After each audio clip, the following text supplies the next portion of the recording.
So, what's a hook? And no, I'm not talking about like Captain Hook, but I guess, yeah, kind of like Captain Hook, but not really at the same time, and it's not like the punch either. In media, a hook is a point in a book, comic, show, movie, song, album, whatever that gets me thinking, damn. If you know the feeling, then you know the feeling. And I don't know if I'd be as hooked on Jujutsu Kaisen as I currently am had the Cursed Womb arc not played out the way it did. Ultimately, the Cursed Womb arc is the arc that really gets the wheels turning for Jujutsu Kaisen. And it does so through an introduction to the series' banger of a power system, brilliant use of what at this point is an overused trope, and an interesting setup through a unique cast of antagonists. So let's talk about episodes 4, 5, chapters 6 through 10, and what the Cursed Womb arc does to our cast of characters and the overall story. First things first, this episode had a ton of moments and I'm sure every Jujutsu Kaisen fan who's read the manga have been looking forward to seeing animated for a while now, and obviously the domain expansion has to be towards the top for a lot of us. Similarly to how one of the first fights in the series literally puts the two strongest characters up against each other, our proper introduction to cursed energy and what is actually able to be done with it is through the strongest technique you can pull off via the use of cursed energy. Listen, domain expansions are dope, and they're good for more than just having a cool background, clearly, and you'll be learning a lot more about them real soon, but I want to speak on Malevolent Shrine specifically. The domain expansion of Malevolent Shrine was actually quite different to how it was done in the manga, but I still love what the staff did with this scene here. It's odd, or maybe not really, but I saw some people being unhappy with the scene mainly because they felt it lacked in some capacity. But I think the anime's version of the scene has its own unique appeal, as it should. And this is true for a lot of what's going on in episodes 4 and 5. Junichi Suabe absolutely bodies the portrayal of Sukuna. His voice is literally music to my ears. The special grade curse is as unsettling as I expected it to be, and its mannerisms were captured beautifully by everybody responsible. And the OST in scenes like these have me eagerly waiting for the next time I get to hear them. To be frank, not much has changed in terms of the approach from the first 3 episodes. The adaptation has stayed pretty consistent with how it's going through the source material. Its coverage of volume 2 beginning roughly around where Sukuna regenerates Yuji's hand in episode 4 or chapter 8 in the manga. Bad pacing, either too slow or too fast, is a common issue for most anime to experience at some point, but at least for now, when I reach the end of an episode, it doesn't feel like I got too much or too little. Though I'm curious to see how the pacing shifts or doesn't in the coming episodes. But moving on. The only thing I was looking forward to seeing more than the domain expansion was the brilliantly handled conversation between Yuji and Megumi at the end of the arc.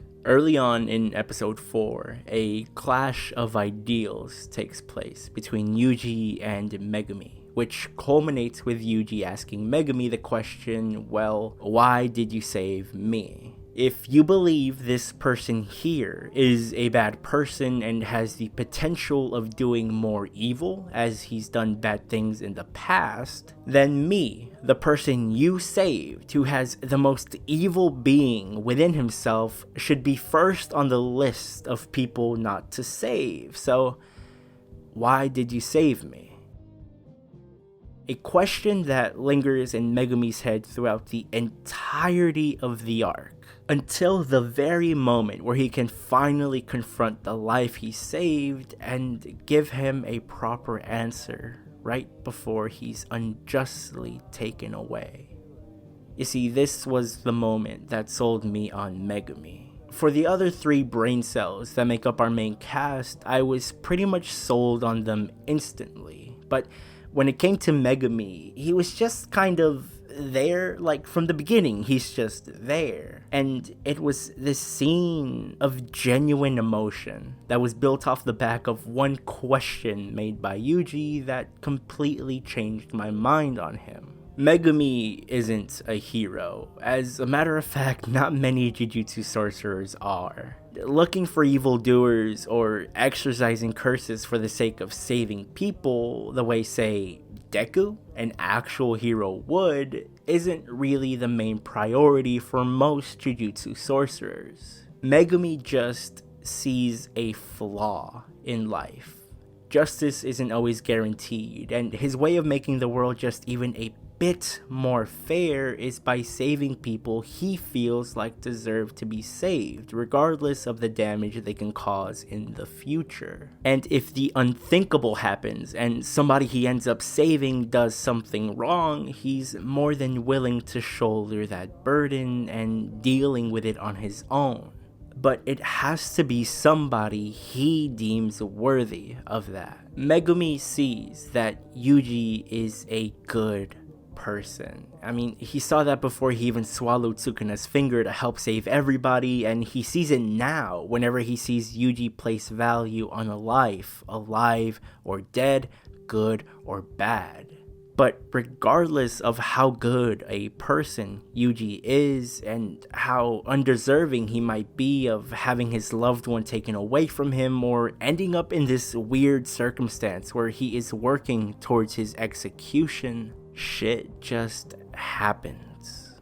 Megumi saves people unequally because misfortune is given to people in the very same way. And honestly, it was great to see a difference in opinion and ideals end in such a calm way, despite everything leading up to it. There's no judgment, just acknowledgement, and the fact that different opinions exist and that none may be inherently wrong or right. Whether the time Yuji spent with his group of friends affects them to the point where a belief, ideal, or a strength is challenged is completely up to them and how Yuji's final words and actions resonated with the people they were meant for. Yuji did what he could. He took the curse his grandpa gave him before he passed and tried to live up to those expectations as much as possible. But finding death by protecting the people you care about, if that's not going out on your own terms,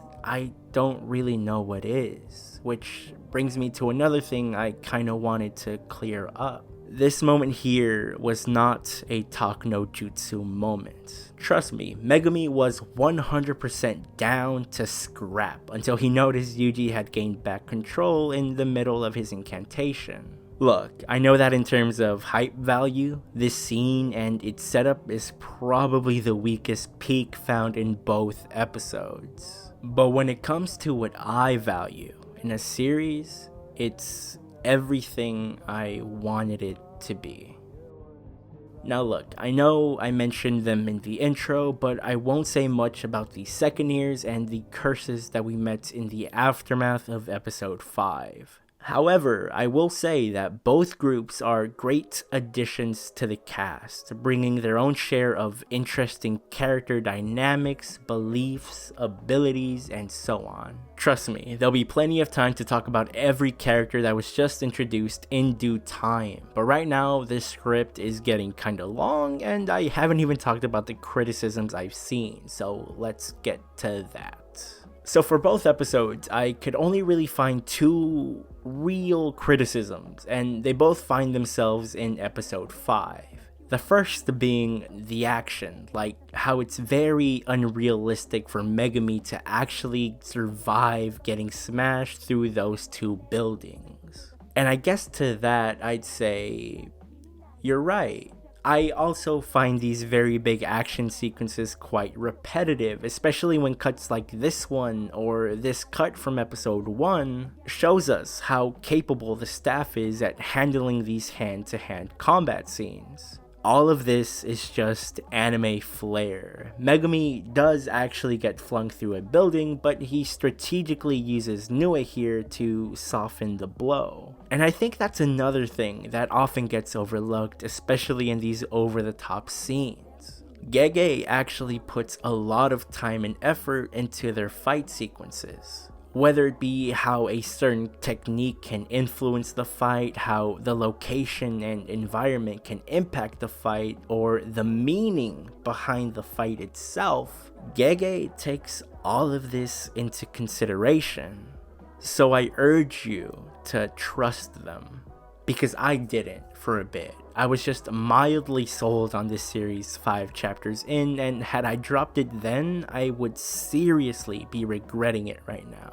I wouldn't have gotten to meet this brilliant cast of characters, I wouldn't have been able to hear a panda speak, and I wouldn't have gotten to fully understand what this series is trying to say. And to be honest, I still don't. I mean, I have a vague idea of bits and pieces, but the series is only 2.5 years old, 130 chapters in, and the latest arc is the first big arc in the series.